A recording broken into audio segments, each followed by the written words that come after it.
So for those of you who don't know me, I'm actually a global television star. True story. I've had 4 TV series in the last 3 years. 2 of them have been canceled before they were launched, and 2 were canceled within 6 weeks. Let's recap. If we want to juice this thing, if we want to put a cattle prod up the ass of the economy. Bloomberg, the most trusted name in financial news. Not for long. I'm going to do whatever I can for this country of ours. Oh, Jesus Christ. Jeez, come on, dude. You're 0 for 2. Are you stuck? Face for podcasting. So first insight of the day, I'd like to be the first person to welcome you to the last TED. Okay. By the way, it's clear, what's it called? What are we here for? The brave and the brilliant. It's clear that Chris is a frustrated soap opera producer. Essentially what we have here is a telenovela where after a night of unbridled passion between Bill Gates and Malcolm Gladwell, they give birth to their bastard love child, Simon Sinek. Okay, I start us with a question. Do we love our children? Sounds like an illegitimate question, right? Well, I'm going to try and convince you otherwise.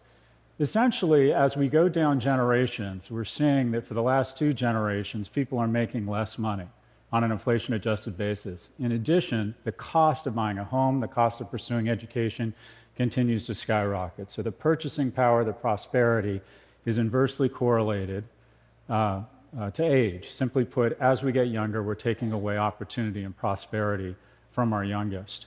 The social contract that is now no longer in place, and for the first time in the U.S.'s history, a 30-year-old is no longer doing as well as his or her parents were at 30. This is a breakdown in the fundamental agreement we have with any society, and it creates rage and shame. As a result, people over the age of 55 feel pretty good about America, but less than 1 in 5 people under the age of 34 feel very good about America.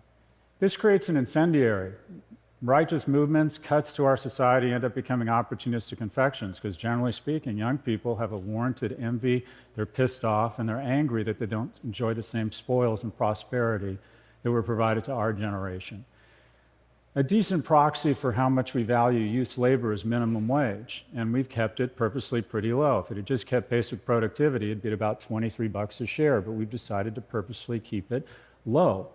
Out of reach, median home price has skyrocketed relative to median household income.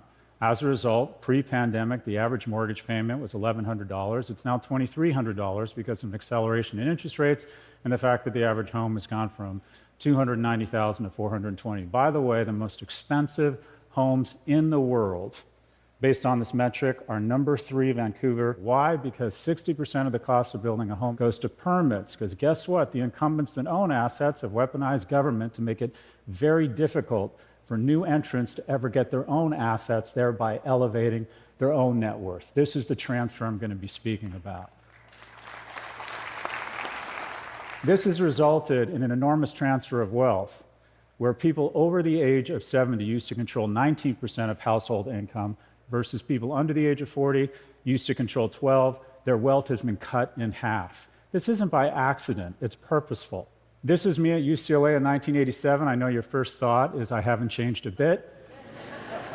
This is also Mia Silverio, who is the analyst that put together these slides. By the way, Mia is 26. I did the math. Just by virtue of her being in this audience, it brings the average age of the entire conference down 11 days.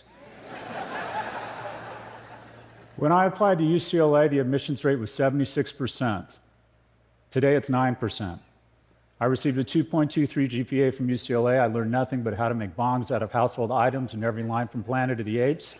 And the greatest public school in the world, Berkeley, decided to let me in with a 2.27 GPA. And that's what higher ed is about. Higher ed is about taking unremarkable kids and giving them a shot at being remarkable.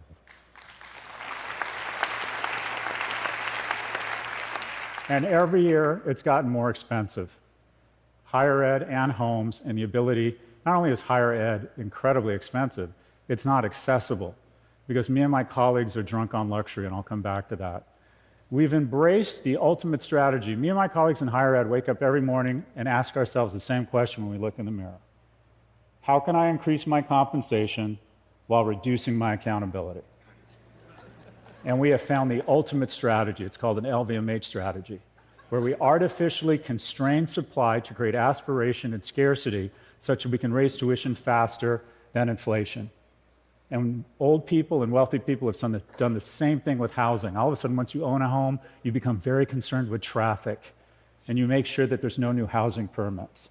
And here is a memo to my colleagues in higher ed. We're public servants, not fucking Chanel bags.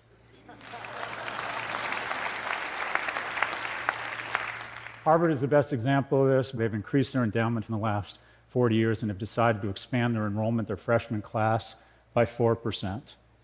Any university that doesn't grow their freshman class faster than population, that has over $1 billion in endowment, should lose their tax-free status because they're no longer in higher education. They're a hedge fund offering classes.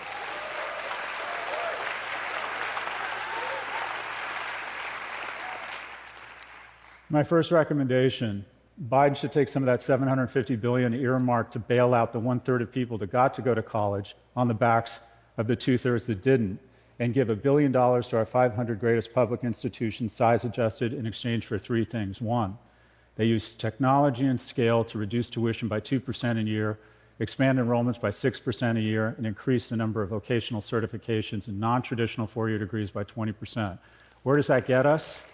In just 10 years, that doubles the freshman seats and cuts the cost in half. This isn't radical. This is called college in the 80s and 90s. Another transfer of wealth. Look at what's happened to wages. Oh, they've gone up, not as much as corporate profits.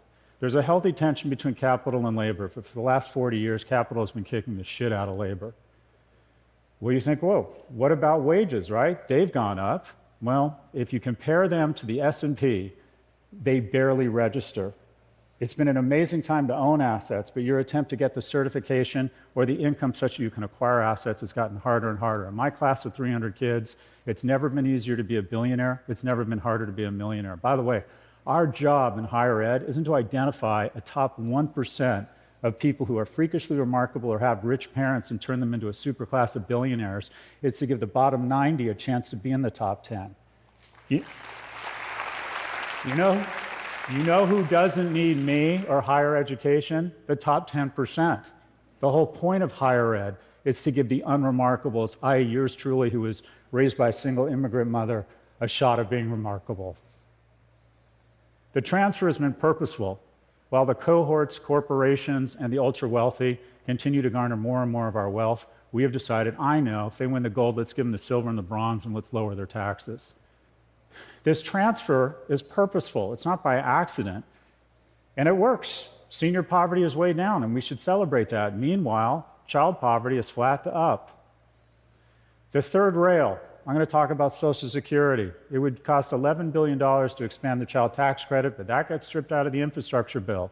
But the additional $135 billion a year to Social Security, that flies right through Congress. And every year we transfer $1.4 trillion from a cohort that is increasingly doing less well to the cohort that is the wealthiest cohort in the history of this planet. I'm not against Social Security, but the criteria should be if you need it, not whether you have a catheter. 80% of you have absolutely no reason to ever take Social Security. It is bankrupting our nation, and we have fallen under this mythology that somehow it's this great social program. No, it's not. It's the great transfer of wealth from young to old. How is this happening?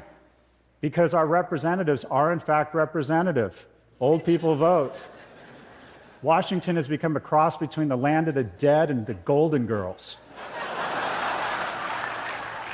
Quite frankly, this is fucking ridiculous. And if I sound ageist, I am. And you know who else is ageist? Biology. When Speaker Pelosi had her first child, get this, 2/3 of households didn't have color televisions, and Castro had just declared martial law. But she's supposed to understand the challenges of a 17-year-old girl who's 5'9", 95 pounds, getting tips on dieting and extreme dieting from Facebook. She's supposed to understand the challenges that a 27-year-old single mother face. By the way, young and dreamy. Young and dreamy.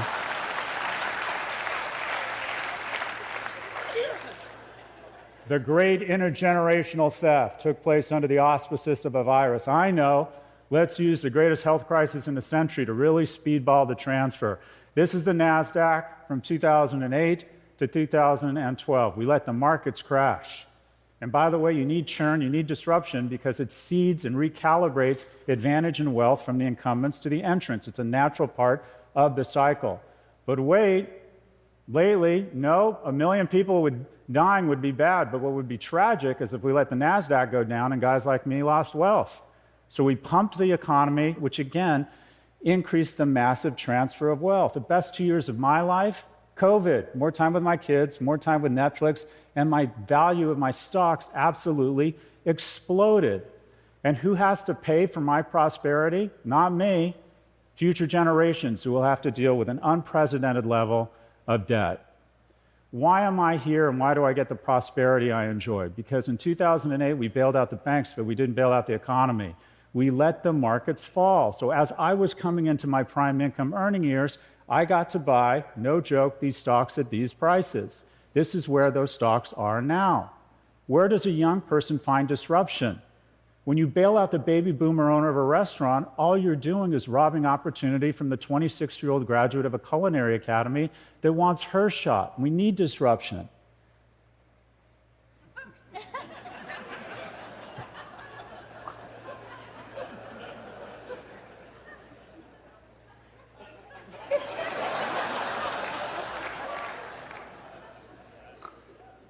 I just like this slide. It has no context or relevance.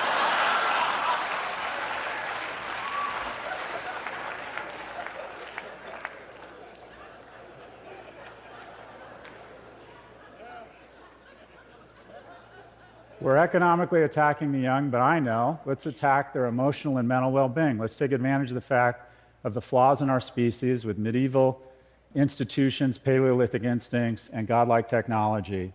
I'm just going to say, I think Mark Zuckerberg has done more damage to young people in our nation while making more money than any person in history.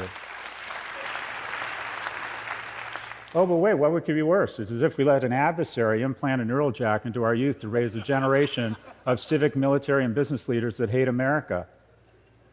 How can we be this stupid? All right, this all adds up to a bunch of graphs all headed up and to the right. And what are they? What's the first one? Oh, that's self-harm rates, which have exploded, especially among girls, since my colleague Jonathan Haidt pointed out it's really gone crazy since social went on mobile. What's the next one? Teens with depression. The next one, men and women not having sex. Biggest fear of my parents was that I was going to get in too much trouble. My biggest fear, honestly, is that my kids aren't going to get into enough trouble. By the way, my advice to every young person watching this program is go out, drink more, and make a series of bad decisions that might pay off. Next graph, cumulative gun deaths. You're more likely to be shot in the United States if you're a toddler or an infant than a cop. Next graph, obesity, way up. By the way, the industrial food complex wants to addict you to shitty, fatty food so they can hand you over to the industrial diabetes complex. We should not romanticize obesity. You're not finding your fucking truth, you're finding diabetes.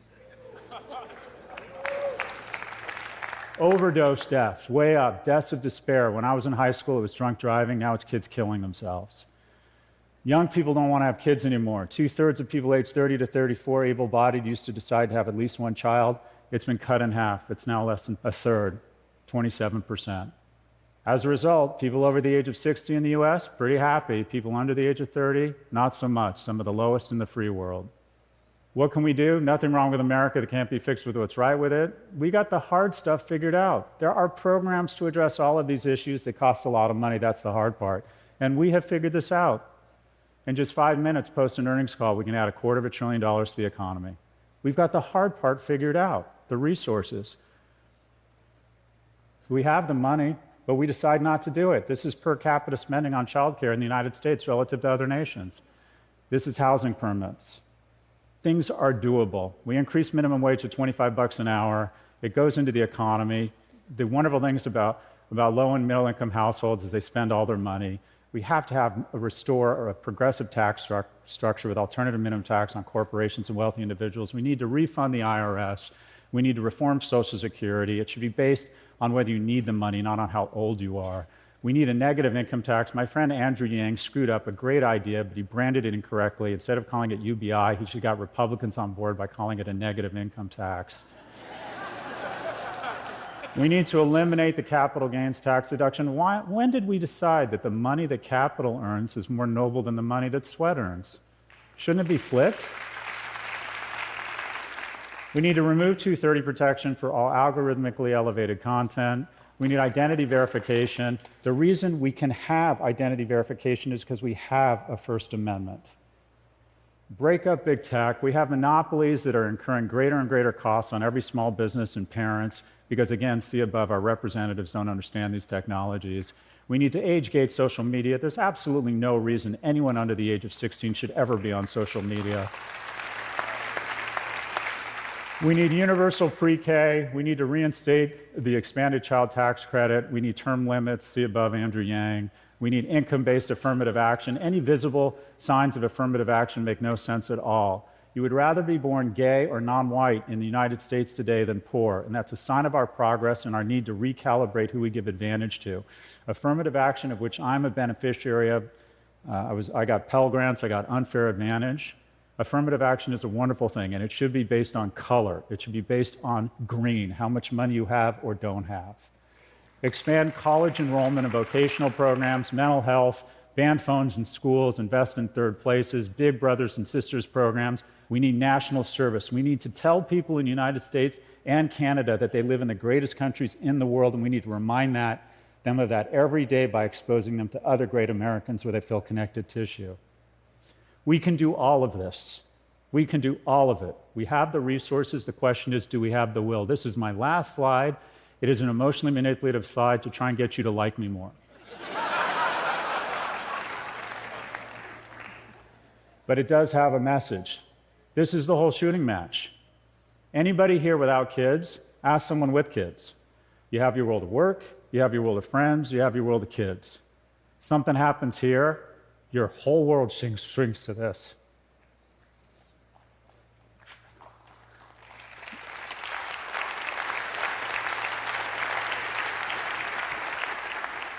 So I present, as I wrap here, with just a few questions. One, if you acknowledge that our kids are the most important thing in our lives, that everything else we do here is meaningful, but our kids' well-being and prosperity is profound. If you acknowledge that they're doing more poorly than previous generations, if you believe there's a chance that the illusion of complexity has done nothing but provide cloud cover for the unbelievable transfer of goodwill, of well-being, and of prosperity from young to old, and if you believe we can actually fix these problems and we have the resources, then I present to you, I posit, I augur the question that I hope has more veracity than it did 17 minutes and 24 seconds ago. And that's the following question.